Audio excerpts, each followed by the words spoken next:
Hotels have a dirty little secret. They have rooms sitting empty every single night. An empty room makes them exactly $0. So behind the scenes, quietly, in ways they absolutely do not advertise, they have entire systems designed to fill those rooms at almost any price rather than let them sit vacant. And if you know how those systems work, you can stay in genuinely nice hotels for a fraction of what everyone else in the building paid, sometimes for almost nothing. Welcome back to Did You Know? Today, we're travel hacking. Let's go. Here's the thing about hotel loyalty programs. Marriott Bonvoy, Hilton Honors, Hyatt World of Hyatt, IHG1 Rewards. Everyone knows they exist. Almost nobody knows how to actually exploit them. The casual approach is stay at hotels, collect points, eventually get a free night somewhere. Fine, slow.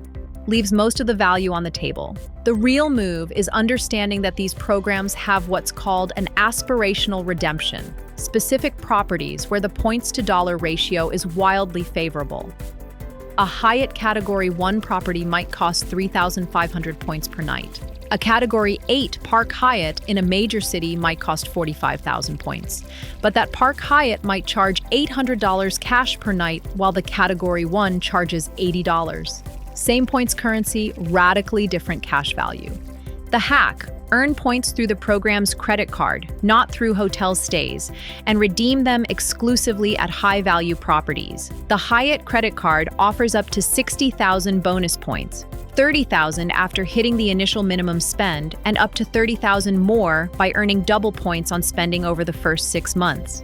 At a cash rate of $500 to $800 per night for a top-tier property, the full 60,000 points is worth $700 to $1,000 in hotel stays. You got that value for $95 in annual card fees and spending you were going to do anyway. Just make sure you understand the two-step structure before applying. This is not a loophole. This is the program working exactly as designed for people who understand it. The hotel wins because the room gets filled. You win because you paid almost nothing. Have you ever redeemed hotel points for a stay that felt almost criminal in how good the deal was?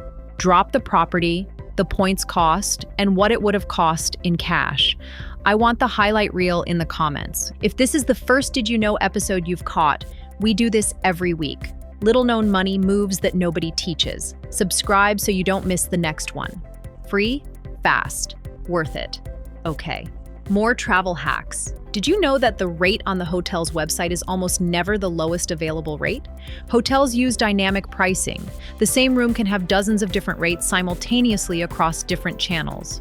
OTAs like Expedia and Booking.com often have negotiated rates below the hotel's own site. Corporate rates, which many hotels will give you even if you don't work for a company just by asking, are frequently 10 to 20% below rack rate. AAA rates, government rates, senior rates, AARP. But here's the move almost nobody uses. Book through a third party to get the lower rate, then call the hotel directly and ask them to match it while switching to a direct booking. Hotels prefer direct bookings because they don't pay OTA commission fees, typically 15 to 30% of the room rate. So they will often match or beat a third-party price to get you off the OTA and onto their books directly. You get the lower price and the loyalty points, which you usually don't earn when booking through a third party. 2 minutes on the phone, potential savings of $30 to $80 per night.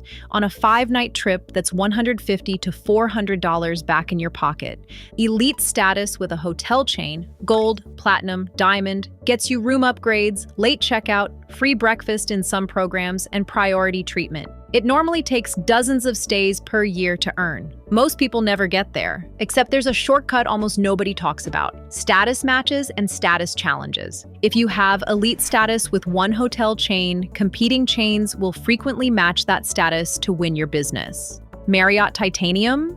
Call Hilton and ask for a status match. They want your loyalty, and they'll often hand you gold or diamond status on the spot in exchange for a promise to stay with them a certain number of times. No status anywhere? Many chains offer status challenges. Earn a lower tier of status by completing a set number of stays in a compressed time frame, usually 90 days.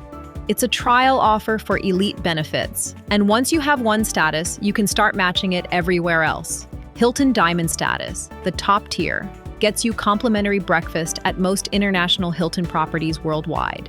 In the US, it's slightly different. You get a daily food and beverage credit instead of a full free breakfast, typically $10 to $25 per person, which at many properties won't cover the whole bill, but still takes a real bite out of it.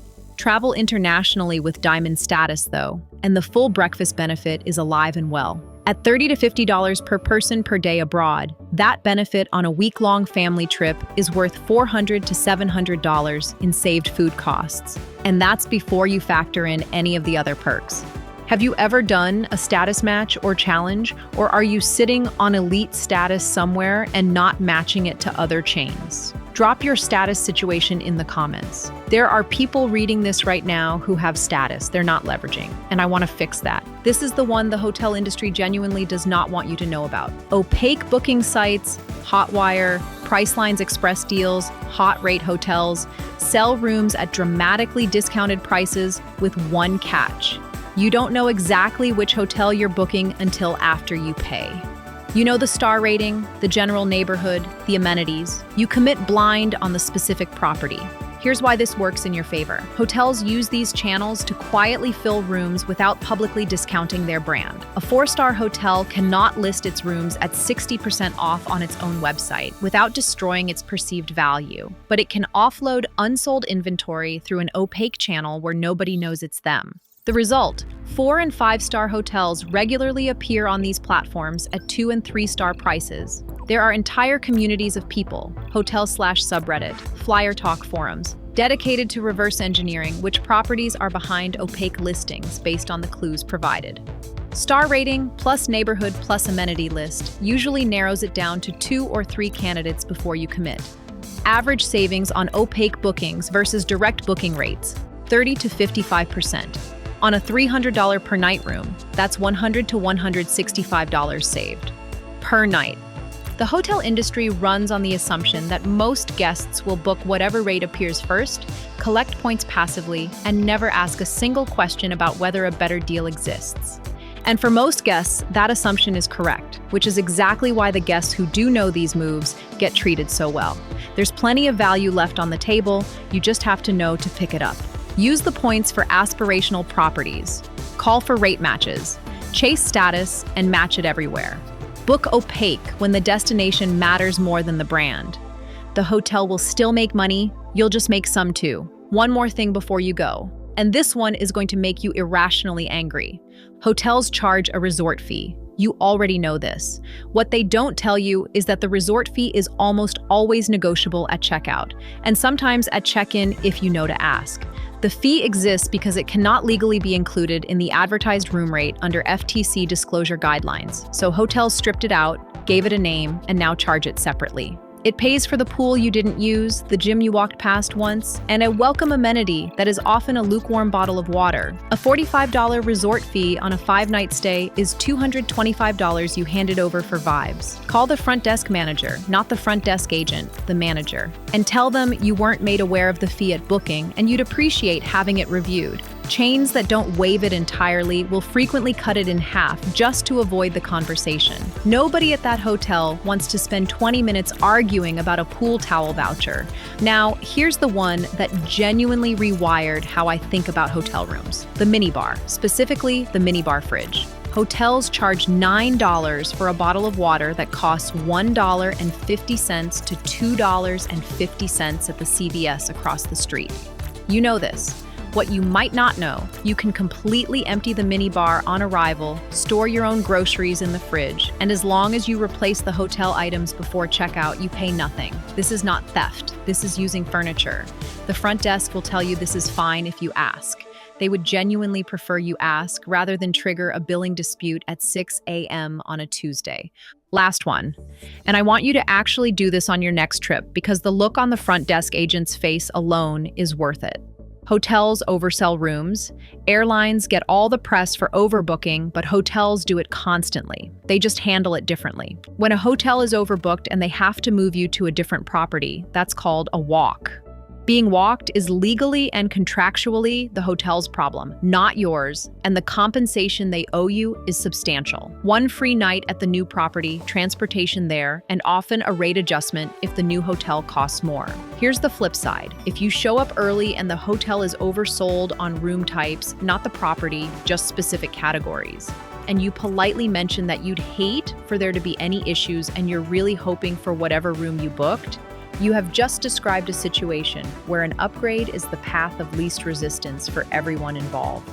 Hotels upgrade guests constantly to manage inventory.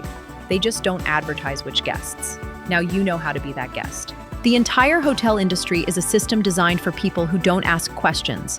The rates, the fees, the minibar, the loyalty program math, all of it is optimized around the assumption that you will take the first number you see and hand over your card. The moment you stop doing that, the system starts working for you instead of against you. Subscribe for the next Did You Know? We're going into airline miles and the credit card sign-up bonus ecosystem that frequent flyers have been quietly living inside for years. Drop a comment. Which of these are you trying first? See you in the next one.